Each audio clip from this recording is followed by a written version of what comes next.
김성구의 뉴스 브리핑. 지난 8월 한 달간 미국의 일자리가 23만 5천 개 늘어났으며 실업률은 5.2%로 낮아졌다고 연방노동부가 오늘 발표했습니다. 이는 지난 5월에 61만 4천 개, 6월에는 96만 2천 개, 7월에는 110만 개 일자리가 늘어났던 것에 비해 갑자기 감소한 것이어서 비상한 관심을 모으고 있습니다. 특히 6월과 7월은 전문가들의 예상치보다 높은 일자리 창출이 연속적으로 이루어진 반면 8월은 전문가들의 예상치에 크게 못 미치는 것이어서 주목됩니다. 이코노데이는 애널리스트들의 평균 전망치가 74만 개 일자리의 5.2%의 실업률이라고 밝힌 바 있습니다. ADP의 개인급여 보고서는 훨씬 더 낮은 전망치를 내놨었는데요. 지난 수요일 발표한 전망치에서 37만 4천 개를 예상한 바 있습니다. 악시오스는 이 같은 고용시장 변화의 원인으로 코로나 바이러스 델타 변종을 지목했습니다. 악시오스는 고용시장의 약세는 결국 연준이 테이퍼링을 올해 안에 시작하지 못할 가능성으로 연결된다고 분석하고 델타 변종이 진정될 때까지 경기 회복은 제 궤도에 오르지 못할 것이라고 보도했습니다. 지난 8월 흑인 실업률과 백인 실업률의 격차가 더 벌어진 것으로 나타났습니다. 흑인 실업률은 8.2%에서 8.8%로 뛰어오른 반면에 백인 실업률은 4.8%에서 4.5%로 소폭 떨어졌습니다.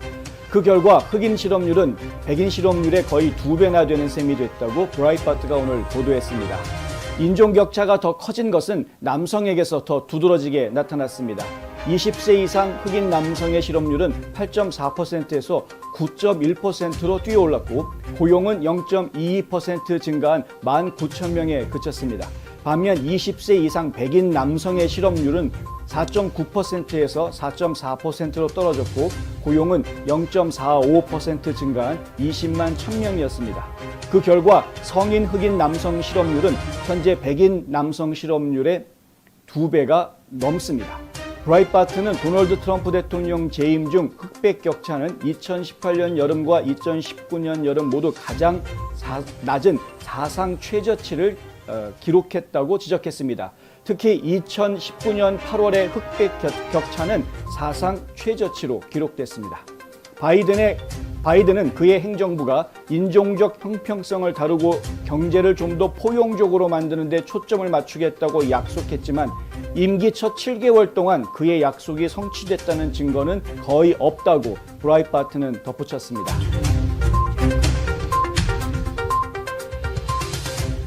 뉴질랜드 오클랜드에서 스리랑카 국적의 이슬람 국가 추종자가 6명을 칼로 찌르는 사건이 발생해 충격을 주고 있습니다. 경찰은 해당 테러범을 총으로 쏴 죽였습니다. 뉴질랜드 사회는 테러범이 이미 알려진 인물이었음에도 불구하고 공격을 할 수 있었다는 것에 분노하고 있습니다. 저신다 아던 뉴질랜드 총리는 사건 직후 공격이 시작된 지 60초 만에 경찰 감시팀과 특수 전술팀이 총격을 가해 테러범을 사살했다고 밝혔습니다. 뉴질랜드 헤럴드는 당국이 지난해 테러 진압 법에 따라 이 이주민을 기소하려 했지만 고등법원 판사가 테러를 준비하는 것 자체가 법률상 위법 행위는 아니라고 판결했다고 보도했습니다. 대신 이 테러범은 이슬람 국가 선전물을 소지한 혐의로 기소됐지만 웨스트 오클랜드 사원에서 1년 동안만 감독을 받은 것으로 알려졌습니다.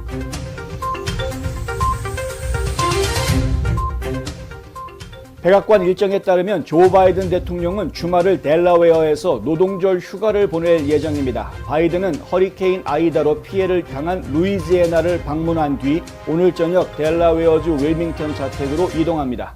극심한 홍수로 46명의 사망자가 발생한 뉴욕이나 뉴저지 등 북동부 지역은 방문할 계획이 현재 없는 상태입니다. 모든 미국인들이 대피할 때까지 아프가니스탄에 군대를 남겨두겠다는 약속을 지키지 않은 탓에 수백 혹은 수천 명의 미국인들이 아프가니스탄에서 발이 묶여있는 상태에서도 노동절 휴가를 떠나는 대통령에 대한 국민들의 시선은 곱지 않습니다. 9월 16일부터 플로리다주는 사람들에게 코로나 백신을 접종했는지에 대한 증거를 요구하는 기업, 학교, 그리고 심지어 정부기관에도 최대 $5,000의 벌금을 부과하기 시작할 것이라고 플로리다 언론들이 일제히 보도했습니다. 하지만 크루즈 선박에는 이 벌금이 적용되지 않을 것이라고 주지사실은 밝혔습니다.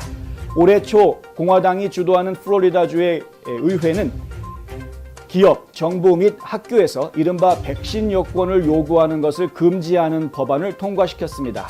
이 법안은 주 보건부가 위반당 최고 $5,000까지 벌금을 부과할 수 있도록 했습니다.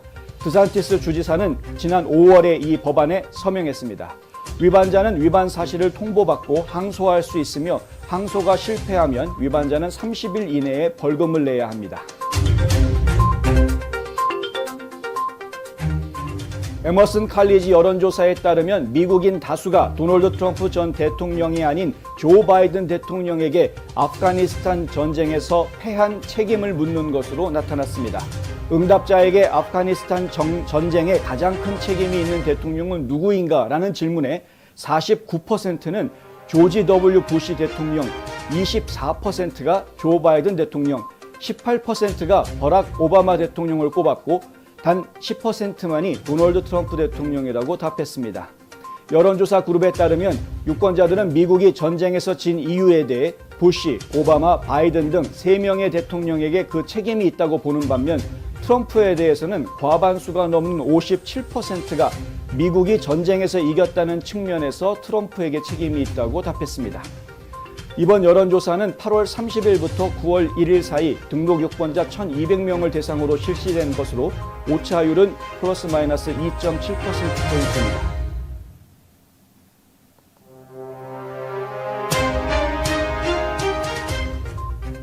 조 만친 민주당 상원의원은 어제 월스트리트저널의 기고문을 통해 3조 5천억 달러를 더 지출하는 법안을 지지하지 않을 것이라고 밝혔습니다. 만친 의원은 의회가 인플레이션과 부채가 기존 정부 계획에 미치는 심각한 영향을 무시하기로 선택한 이유에 대해 더 명확하게 밝히지 않는다면 3조 5천억 달러 법안이나 그 수준의 추가 지출에 어떠한 것도 지지하지 않을 것이라고 말했습니다. 그는 사회보장 및 메디케어 신탁위원회가 메디케어는 2026년, 소셜 시큐리티는 예상보다 1년 더 빠른 2033년에 폐기될 것이라는 경보를 울렸기 때문에 더욱 중요하다고 지적했습니다. 만친 의원은 팬데믹의 궤적을 보다 명확히 하고 인플레이션이 일시적인지 아닌지를 판단하기 위해 예산 조정 법안을 전략적으로 일시 중단하는 것이 당연하다고 주장했습니다.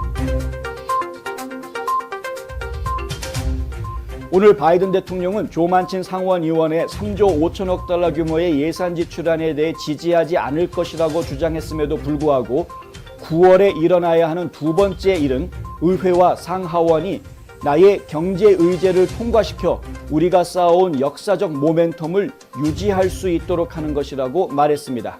바이든은 이것은 단기적인 자극이 아니라 미국의 미래에 대한 투자라며 근면한 미국인들을 위해 수백만 개의 좋은 보수를 주는 일자리를 창출하고 있다고 주장했습니다.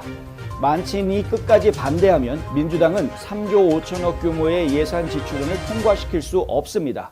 그럼에도 바이든은 9월 내에 이 지출안을 통과시키라는 의지를 피력한 셈인데 과연 민주당이 만친 의원을 설득할 수 있을지 귀추가 주목됩니다. 최근 조급이 여론조사 결과에 따르면 2020년 대선에서 바이든에게 투표한 것을 후회하는 유권자가 20%에 이르는 것으로 나타났습니다.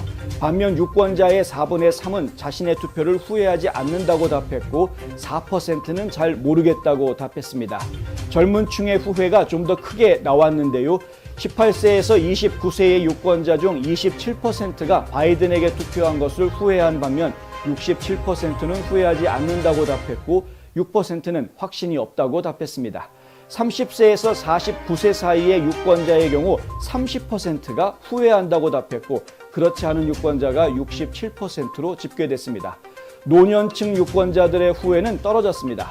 50에서 64세의 경우 바이든의 투표한 것을 후회하는 유권자는 10%, 후회하지 않는다는 87%로 나타났고 65세 이상 유권자는 6%만이 후회한다고 답하고 91%는 후회하지 않는다고 답했습니다.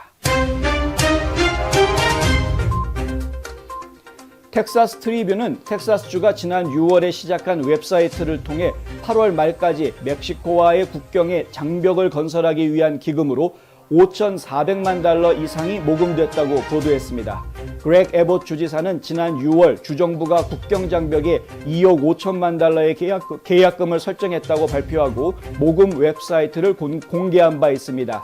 에봇 주지사의 대변인은 트리뷴지와의 인터뷰에서 바이든이 만든 공백을 메우고 남부 국경을 확보하기 위해 지지해 준 것에 대해 감사하다고 말했습니다.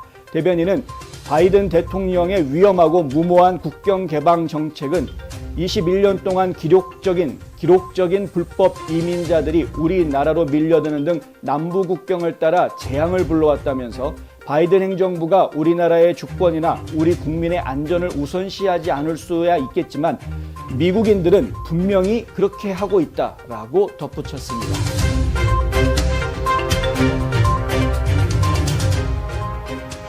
도널드 트럼프 제45대 미국 대통령은 어제 2명의 조지아주 공화당 경선 후보에 대해 지지 성명을 발표했습니다.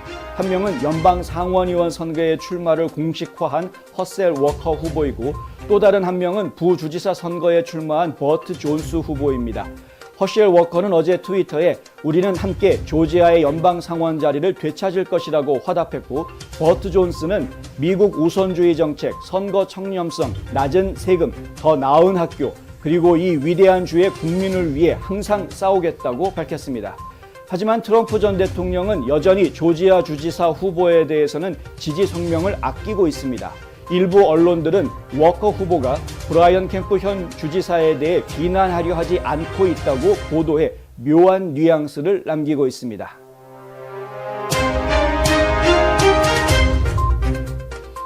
국세청이 올해 1월 1일부터 8월 중순까지 무려 1,100만 개의 계산착오 통지서를 보내 더 많은 세금을 내야 한다는 혼란스러운 서신을 보냈다고 월스트리트저널이 오늘 보도했습니다.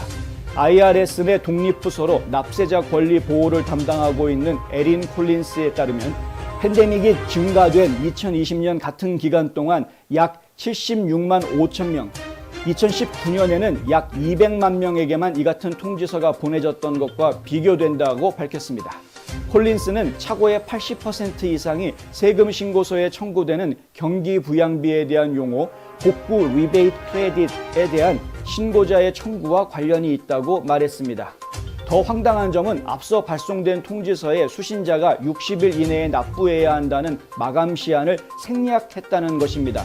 결국 국세청은 이미 통지서를 보낸 500만 명의 납세자들에게 납부 기한을 명시한 새로운 통지서를 발송할 계획이라고 월스트리트저널은 전했습니다.